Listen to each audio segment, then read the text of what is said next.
राहुल, हाय राहुल जी,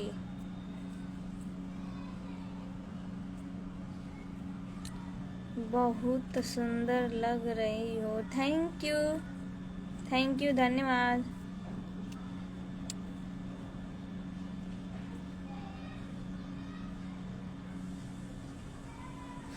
मनीषा भाभी, कलियर कलियर आ जाओ घूमने।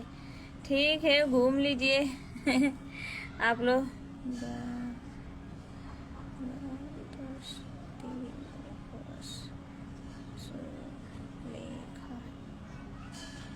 आप कहाँ से हैं भाभी जी? हम तो ऋषिकेश से हैं, ऋषिकेश में रहते हैं। आप लोग बताइए, आप लोग कहाँ से हैं?